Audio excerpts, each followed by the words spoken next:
RCB parade ಇತ್ತು ಅಂತ ನಮ್ಗೆ ಮಾರ್ನಿಂಗ್ ಗೊತ್ತಾಗಿತ್ತು. ಸೊ ಇನ್ಸ್ಟಾಗ್ರಾಮ್ RCB ಪೇಜ್ ಇಂದ.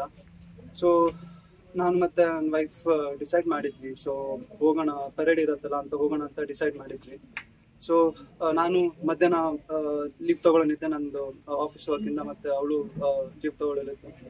ಸೊ ಹಾಗೆ ನಾವು ಮಧ್ಯಾಹ್ನ ಹೊರಟಿದ್ವಿ.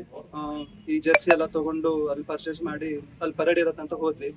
ಅಲ್ಲಿ ನೋಡಿದ್ರೆ ಅಲ್ಲಿ ಪರೇಡ್ ಇಲ್ಲ, ಜಸ್ಟ್ ಫ್ರೀ ಎಂಟ್ರೆನ್ಸ್ ಇದೆ ಲೈಕ್ ಫಾರ್ ಎಲ್ಲ RCB ಫ್ಯಾನ್ಸ್ಗೆ. ಲೈಕ್ ಏನೋ ಇವೆಂಟ್ ಇದೆ ಸಂಜೆ ಈವ್ನಿಂಗ್ ಅಂತ ಹೇಳಿದ್ರು. ಸೊ ನಾವು ಸರಿ ಅಂತ ಹೋಗ್ತಾ ಇದ್ವಿ. ಗೇಟ್ ನಂಬರ್ 17 ಅವರು ಅಲ್ಲಿ ಫುಲ್ ಜನ ಇದ್ರು ಫುಲ್ಲು. ಸೊ ಗೇಟ್ ನಂಬರ್ 17 ಸ್ವಲ್ಪ ಓಪನ್ ಮಾಡಿದ್ರು ಅವರು ಚಿನ್ನಸ್ವಾಮಿ ಸ್ಟೇಡಿಯಂ ಅಲ್ಲಿ. ಸೊ ನಾನು ಅವಳು ಓಕೆ ಎಲ್ರಿಗೂ ಫ್ರೀ ಇದಲ್ಲ ಅಂತ ನಾವು ಹೋಗೋಣ ಅಂತ ಹೋದ್ವಿ. ಫುಲ್ ಜನ ಬಂದ್ಬಿಟ್ರು. ನಿಮ್ಗೆ ಗೊತ್ತಲ್ವಾ ಲೈಕ್ ಸ್ಟೇಡಿಯಂ ಅಲ್ಲಿ ಓಪನ್ ಆಯ್ತು ಅಂದ್ರೆ ಎಷ್ಟು ಜನ ಬರ್ತಾರಂತ. ಫುಲ್ ಜನ ಬಂದ್ರು, ಫುಲ್ ನೂಕುನುಗ್ಲಾಯ್ತು. ನಾನ್ ಬ್ಯಾರಿಕೇಡ್ ಸೈಡ್ ಅಲ್ಲಿ ಇದ್ದೆ, ಅವಳು ನನ್ ಕೈ ಇಟ್ಕೊಂಡು ಈ ಕಡೆ ಇದ್ದು. ಫುಲ್ ನೂಕುನುಗ್ಲಾಯ್ತು, ಜನ ತಳ್ಳಿದ್ರು, ಬಿದ್ರು, ನನ್ನ ಮೈ ಮೇಲೂ ಬಿದ್ರು, ಅವಳ ಮೈ ಮೇಲೂ ಬಿದ್ರು ಫುಲ್ಲು. ಸೊ ನಾನ್ ಸೈಡಿಗೆ ಇದ್ದಿದ್ರಿಂದ ಜನ ನನ್ಗೆ ಬಂದ್ಬಿಟ್ಟು ಹೇಳ್ದೆ, ನನ್ಗೆ ಸುಮಾರು ಹೊತ್ತು ಆಯ್ತಾ ಅದೇ ತರ.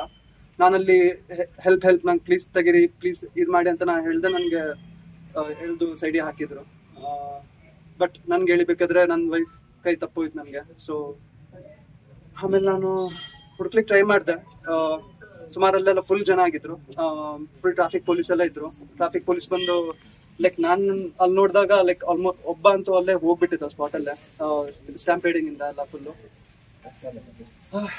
ಆಮೇಲೆ ಅಲ್ಲಿ ಟ್ರಾಫಿಕ್ ಪೊಲೀಸಿಗೆಲ್ಲ ಕೇಳ್ದೆ ನಾನು, ಈ ತರ ಜರ್ಸಿ ಹಾಕಿದ್ರೆ ಯಾರಿಗಾರು ಲೇಡೀಸಿಗೆ ನೋಡಿದ್ರ ನೀವು ಅಂತ.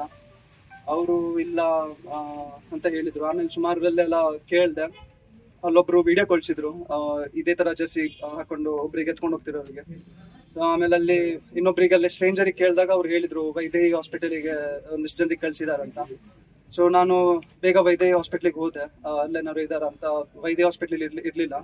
ಆಮೇಲೆ ಹಾಗೆ ಸುತ್ತಮುತ್ತ ಇರೋ ಎಲ್ಲ ಹಾಸ್ಪಿಟ್ಲಿಗೆ ಕಾಲ್ ಮಾಡಿ ಟ್ರೈ ಮಾಡಿದೆ, ಈ ತರ ಯಾರಾದ್ರು ಪೇಷಂಟಿಗೆ ಕಳ್ಸಿದಾರ ಚಿನ್ನಸ್ವಾಮಿಯಿಂದ ಅಂತ.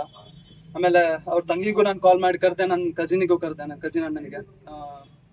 ಆಮೇಲೆ ಎಲ್ಲೂ ಯಾವ್ದೋ ಹಾಸ್ಪಿಟ್ಲ್ ಇರಲಿಲ್ಲ. ಲಾಸ್ಟಿಗೆ ಬೋರಿಂಗ್ ಹಾಸ್ಪಿಟ್ಲ್ ಅಲ್ಲಿ ಹೋದ್ವಿ. ಅಲ್ಲಿ ಅಲ್ಲಿ ಡಾಕ್ಟ್ರಿಗೆ ಅಲ್ಲಿ ಅವರು ಆಧಾರ್ ತೋರಿಸಿದ್ರು ಫಸ್ಟ್ ಹೋದಾಗ್ಲೆ, ಇವ್ರೇನ ಅಂತ. ಹೌದು ಅಂದೆ. ಅವರು ಇಲ್ಲ ಸರ್ ಡೆತ್ ಆಗಿದೆ ಅಂತ ಹೇಳಿದ್ರು. ಆಮೇಲೆ ಡಾಕ್ಟರ್ ಹೇಳಿದ್ರು ಲೈಕ್ ಹಾಸ್ಪಿಟ್ಲಿಗೆ ತರೋಕ್ಕಿಂತ ಮುಂಚೆನೆ ಅವ್ರದ್ದು ಡೆತ್ ಆಗಿತ್ತು ಅಂತ. ಅಂದ್ರೆ ಮೇ ಬಿ ಲೈಕ್ ಸ್ಟ್ಯಾಂಪೇಡಿಂಗ್ ಟೈಮಲ್ಲೇ ಡೆತ್ ಆಗಿತ್ತು ಅಂತ.